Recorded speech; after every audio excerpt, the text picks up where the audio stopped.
There's a particular kind of silence that lives in the space between what you want to say and what you actually say. It happens in moments that should matter most, when someone you love sits across from you, waiting for a response, when an opportunity arrives that aligns with something you genuinely want, when a conversation tilts toward honesty and you feel the weight of your own words gathering behind your teeth. And instead of speaking, instead of reaching, instead of showing the full force of what you feel, you go quiet. You retreat into a version of yourself that is smaller, safer, less visible. You tell yourself it's because you're being careful or patient or that you don't want to make things complicated. But underneath all of that, you know the truth. You go quiet not because you don't care, but because you care so much that the possibility of mishandling it feels unbearable. This is the quiet that isn't indifference. It's the quiet of someone who has learned, somewhere along the way, that the safest place for deep feeling is inside. You've spent years practicing this. You know exactly how it works. You feel something rise in your chest, hope, frustration, love, a desire to be seen. And before it can reach your mouth, your mind runs a familiar calculation. What if I say it wrong? What if they don't feel the same? What if I reveal too much and then can't take it back? And in the space of that calculation, the moment passes. The person looks away. The conversation moves on. And you are left sitting in the aftermath of your own restraint, wondering why connection always feels like something that happens to other people. If you've lived with this pattern long enough, it starts to shape how you see yourself. You begin to believe you are someone who is simply bad at expressing emotion, or that you are too intense beneath the surface, and your quietness is the only thing keeping others comfortable. You might even convince yourself that you don't actually need to speak, that your silence is a form of strength, a kind of emotional stoicism. But beneath that story, there is often a quieter truth.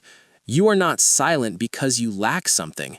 You are silent because you are trying to protect something. And the thing you are trying to protect is the very connection you want most. This is not a flaw. It is an adaptation. And like all adaptations, it made sense once. Somewhere in your past, there was a time when expressing what you truly felt came with risk. Maybe you learned that big emotions overwhelmed the people around you. Maybe you learned that being honest led to rejection or ridicule or being told you were too much. Maybe there was a relationship where you opened up and the other person pulled away, and your brain filed that experience under a simple rule: caring deeply is dangerous. From that point forward, your nervous system began doing its job. It started flagging moments of emotional significance as moments of potential threat. Not because you were broken, but because your brain is wired to protect you from repeating old wounds. And one of the most efficient ways it knows how to do that is by putting a hand over your mouth before your heart can speak. So let's look at what is actually happening inside your brain when you go quiet in a moment that matters. It starts with the amygdala, the part of your brain that acts as a threat detector. When you are in a situation that carries emotional weight, when you care about the outcome, when the person matters to you, when the stakes feel personal, your amygdala interprets that intensity as risk. It doesn't distinguish between the risk of physical danger and the risk of emotional exposure. To your brain, vulnerability is vulnerability. So the amygdala sends a signal down a well-worn pathway, activating your sympathetic nervous system. Your heart rate shifts, your throat tightens, your cognitive resources begin to narrow. This is the same physiological response you would have if you were standing at the edge of a cliff. Your brain is preparing you for impact. At the same time, your prefrontal cortex, the part of your brain responsible for complex thought, language, and decision-making, begins to receive less blood flow under the pressure of that threat response. This is why words suddenly feel hard to find. This is why you might know exactly what you feel, but cannot seem to shape it into language. Your brain has essentially decided that this is not the time for eloquence. This is the time for safety. And safety in this moment means silence. It means waiting until the perceived threat passes. It means saying nothing until you are back in a state where you feel in control. What makes this pattern so difficult to break is that it works, at least in the short term. You stay quiet and the conversation doesn't blow up. You don't risk rejection. You don't say something you might regret. Your nervous system registers the outcome as a success, reinforcing the loop. Silence becomes the default strategy for moments of emotional importance. And over time, you stop even noticing the moment of choice. Your brain automates the response. You care, so you go quiet. And then you wonder why the people around you don't seem to know how much you care. There's a metaphor that can help make sense of this. Imagine your emotional life as a house with a room at its center.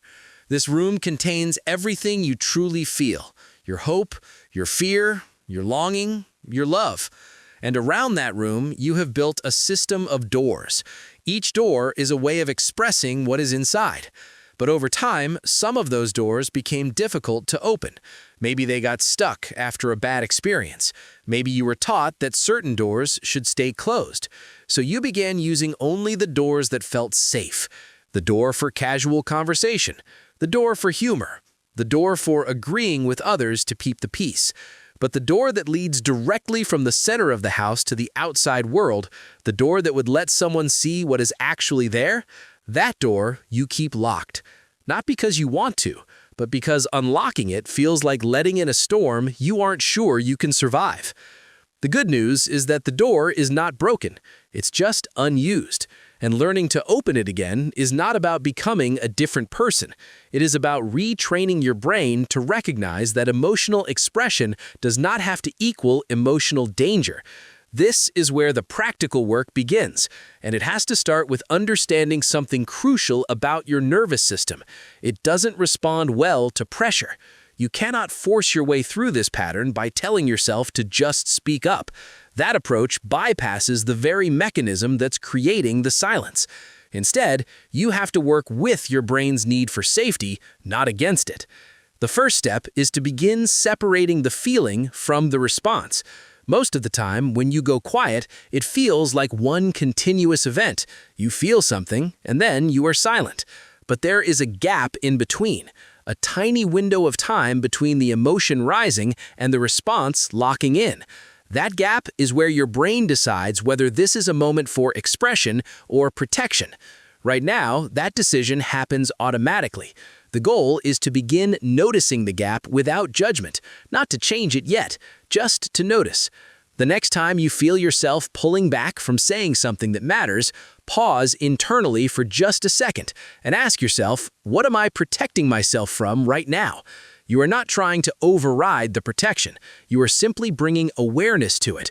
This matters because the amygdala responds to awareness.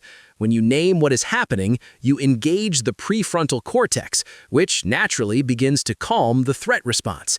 You are essentially telling your brain, I see you, I understand you're trying to help, we don't have to run. The second step is to lower the stakes of expression. One of the reasons your brain treats emotional honesty as a high-risk event is that you are usually aiming for the perfect version of it. You want to say the right thing in the right way at the right moment. That level of pressure guarantees that your amygdala will activate. So instead of trying to say everything perfectly, you practice saying something small. You don't have to declare the full depth of your feeling. You just have to move 1 inch toward honesty. If you care about someone and they ask how you're doing, instead of saying fine, you say, I'm actually feeling a little more than fine, but I'm not sure how to say it yet. That sentence does 2 things. It expresses truth without requiring you to articulate everything at once, and it gives your brain permission to be unfinished. Perfection is what your threat response is waiting for. When you remove the demand for perfection, you remove much of the perceived danger. The third step is to practice what is called post-event processing, but in reverse. After a moment where you went quiet, your brain likely runs a loop of self-criticism. You think about what you should have said. You replay the silence. You reinforce the story that you are bad at this. This post-event processing is your brain's way of trying to learn from the experience, but it usually ends up strengthening the pattern. Instead, you can consciously run a different kind of processing. After the moment passes, take 30 seconds to ask yourself, what was one thing I could have said that would have been true even if it was small? You don't have to go back and say it. You are simply showing your brain an alternative pathway. You are building evidence that there was a door. Over time, this practice begins to shift your brain's automatic expectation. It starts to see that there were options, not just silence, and the next time a similar moment arises, your brain has a slightly different map to work with. The fourth step is to recognize that your silence is often an attempt to control the outcome. You hold back because you want to make sure things go well. You don't want to disrupt the mood. You don't want to make things awkward. But here is the psychological reality. Connection does not happen in controlled conditions. Connection happens in the space between people when they show each other what is actually there. Your silence, born from a desire to protect the relationship, is often what keeps the relationship from deepening. The people who care about you are not waiting for you to be perfect. They are waiting for you to be real. And the truth is, most people are more comfortable with honest imperfection than they are with managed distance. When you finally say what you actually feel, even if it comes out awkwardly, even if your voice shakes, even if you have to pause and start over, that is what feels like intimacy to the person on the other side, because they recognize it. They have been waiting for permission to do the same thing themselves. The fifth step is to build a new relationship with your own nervous system. This pattern of going quiet when you care is not something you defeat. It is something you gently retrain. And retraining happens through repetition in low-stakes environments. You don't start by expressing your deepest feelings in the most important conversation of your life. You start by saying small truths in moments where the cost of being seen is low. You tell a friend you appreciated what they said. You tell someone you were nervous before a meeting. You send a text that says, "That meant a lot to me." Each time you do this, you are giving your brain a new data point. You are showing it that expressing care did not lead to catastrophe. You are rewiring the old equation. Caring plus expression equals safety. It takes time, but your brain is always learning, and it learns best from repeated, small experiences of safety. So, here is the mental model to carry with you. Think of your emotional expression not as a door you either open or keep closed, but as a muscle you have not used in a long time. The muscle has not atrophied. It is still there, but it has learned to stay still because stillness once meant safety. To use it again, you do not begin with the heaviest weight. You begin with small movements, a sentence here, an honest word there, and you let your body learn. Slowly, that movement does not mean danger, that being seen does not mean being harmed, that caring out loud is not what breaks connection, but what makes it possible in the first place. You will still have moments where the words catch in your throat. That is not a sign of failure. It is a sign that your brain is doing what it was trained to do. But in those moments, you have something you did not have before. You have awareness of the gap. You have the knowledge that silence is not your only option, and you have the ability to choose even 1 second later to speak a small truth instead of a large silence. That is not weakness. That is not brokenness. That is the slow, quiet work of bringing yourself back to your own life. The people who matter to you are not asking for a performance. They are not waiting for the perfectly articulated version of your heart.